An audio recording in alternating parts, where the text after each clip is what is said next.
A very good morning to the students of class 9th.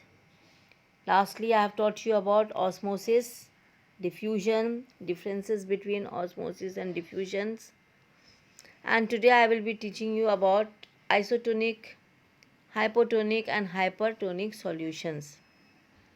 If we take a plant cell and place it in a solution having different concentrations, then we will find that the cell shrink in hypertonic solution, swell in hypotonic solutions, and it will remain unchanged in isotonic solution.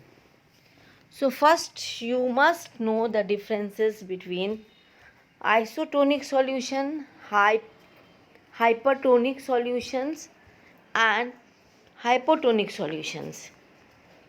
So isotonic solutions, what happens?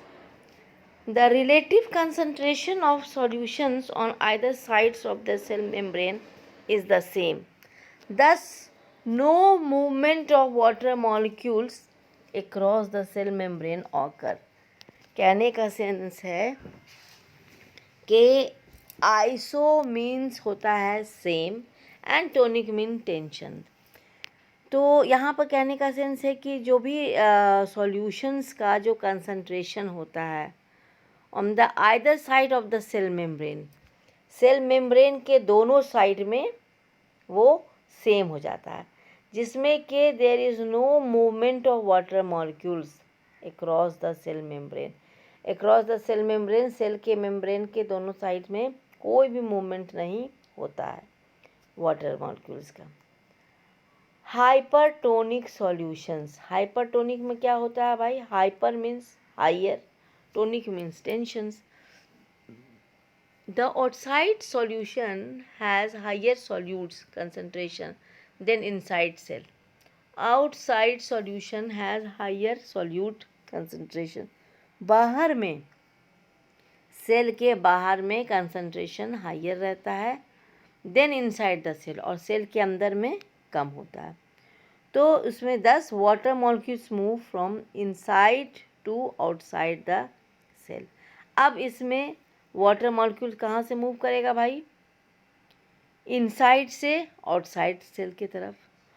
Outer side solution has higher solute concentration. इसमें hyper tonic में outer solution जो था outside the solution, उसमें higher solute concentration होता है then inside the cell. तो इसमें क्या होता है? वाटर मॉलिक्यूल्स मूव कहाँ से करेगा? इनसाइड से आउटसाइड की तरफ. इसको बोलते हैं एक्सोऑस्मोसिस. अच्छा, हाइपो में क्या होता है? Lower tonic means tension. The outside solution is less concentration then the inside the cell. Outside solution is less concentrated. बाहर का जो सॉल्यूशन है लेस कंसंट्रेटेड होता है then inside the cell, cell के अंदर से. दस water molecules move inside the cell from the outside. अब आउटसाइड सॉल्यूशन का लेस कंसंट्रेशन होता है, तो वाटर मॉलिक्यूल्स कहाँ से मूव करता है? इनसाइड से फ्रॉम आउटसाइड. इनसाइड से आउटसाइड की तरफ वो मूव करता है. एंडोऑस्मोसिस इसको बोलते हैं. So now come to the point here. What happens in isotonic solution as we have studied कि उस सॉल्यूशंस में same water concentration as that in the cell. Isotonic solution is one which has the same water concentration as that in the cell. In such a solution, there is no net movement of water across the cell membrane. In these cases, there is a movement of water across the cell membrane in both directions. However, the amount of water entering the cell is exactly the same as the amount of water leaving the cell. जो amount of water enter कर रहा है और जो exit कर रहा है, निकल रहा बाहर, सेम है, तो as a result there is no overall or net movement of water and the cell retain the same size. Okay, same size, उसमें कोई चेंजिंग, ना ही स्वेलिंग होगा ना ही वो श्रिंक करेगा, nothing. If cell is kept in hypertonic solution, अगर cell को hypertonic solution में रखा जाता है तो what will happen? In hypertonic solution the concentration of water molecules in outside the medium is lower than inside the cell. In hypertonic solution, concentration of water molecules in outside medium, water molecules का जो concentration है outside the medium lower रहता है then inside the cell. अब उसमें क्या होता है?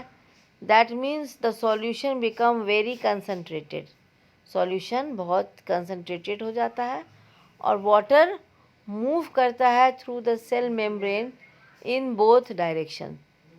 वाटर मूव करता है through cell membrane in both direction में मूवमेंट होता है. बट अब इसमें एक चीज़ क्या है कि more water leave the cell. इस केस में ज़्यादा वाटर सेल को लीव करता है, इसलिए वो सेल श्रिंक कर जाता है. हाइपरटोनिक में क्या होता है? ज़्यादा वाटर सेल को लीव करता है, इसलिए सेल श्रिंक कर जाता है. If cell is kept in hypotonic solution, अब क्या होगा हाइपोटोनिक में? हाइपोटोनिक सॉल्यूशन में the medium surrounding the cell has higher water concentration than inside the cell. In hypotonic में मीडियम सराउंडिंग द सेल, जो मीडियम को जो सेल सराउंड कर रहा है, सराउंडिंग द, जो भी मीडियम, जो भी चीज़ सेल को सराउंड कर रहा है, has higher water concentration than inside the cell.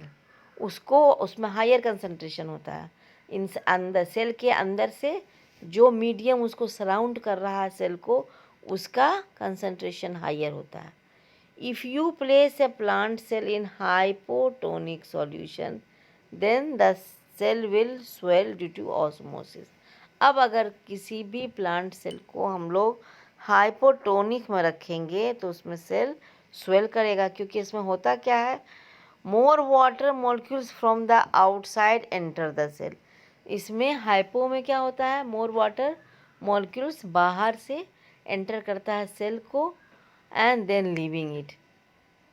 As a result the cell swell up. Cell से मतलब वाटर नहीं निकलता है, लेकिन उसके अंदर वाटर आता है. Unicellular organism living in the fresh water and the most plant cell absorb water through osmosis. Unicellular organism living in fresh water, जो भी यूनिसेलुलर ऑर्गेनिज्म है जो रह रहा फ्रेश वाटर में, तो इसमें क्या होता है कि most plant cell absorb water through osmosis. Osmosis से ही के प्रोसेस से वाटर एब्जॉर्ब होता है.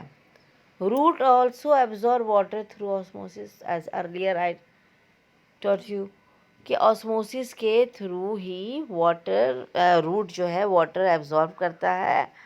and this happens because the air space in the root has air contain what does it contain? Cell sap, which has a high concentration of salt and less concentrations of water than outside.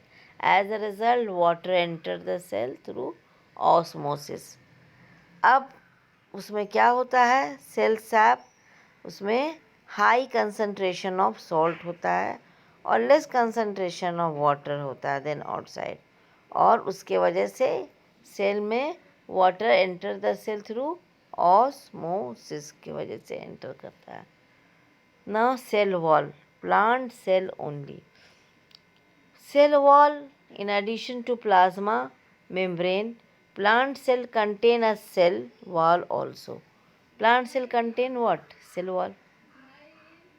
Cell wall is an outer rigid, protective, supportive and semi-transparent covering of plant cell only. The cell wall lies outside the plasma membrane. Its thickness varies in different types of cell. The cell wall is mainly composed of cellulose. Cellulose is a complex substances and provides mechanical and structural strength to plant. So cell wall is what? Cell wall is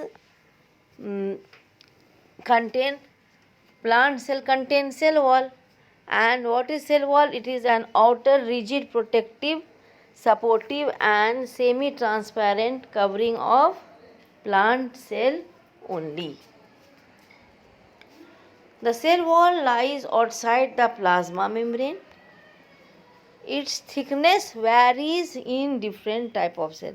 तो cell पर ही उसका thickness varies करता है, change करता है. The cell wall is mainly composed of cellulose. You know very well कि cell wall किस चीज़ का बना हुआ है? सेल्यूलोज का बना हुआ है. और सेल्यूलोज इस क्या है? Complex substances and provides mechanical and structural strength to plant. It provides strength to plant. अब इसका फंक्शन क्या होता है? Function, it provides a definite shape to the cell. Cell wall क्या करता है? It provides different shape to the cell. It protect plasma membrane and internal structure from the attack of pathogens and mechanical injury. तो ये protect करता है plasma membrane को and internal structure को from the attack of pathogen. External जो pathogen जो attack करेगा उसको जो इंजरीज मैकेनिकल इंजरीज जो पैदा करता है उसको वो प्रोटेक्ट करता है. किसको? सेल वॉल को. It contract the osmotic pressures. It provides rigidity to the cell. Okay, it provides rigidity to the cell. Rigidity भी प्रोवाइड करता है.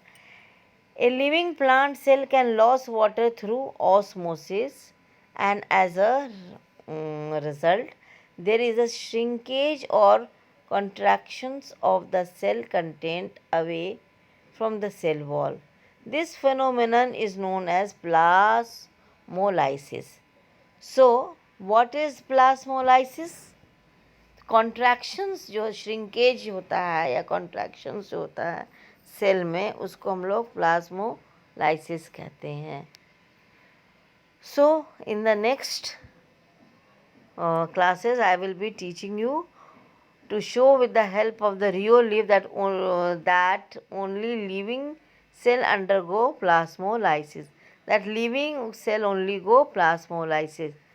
So till then you just go through your lessons and read. Okay? Thank you.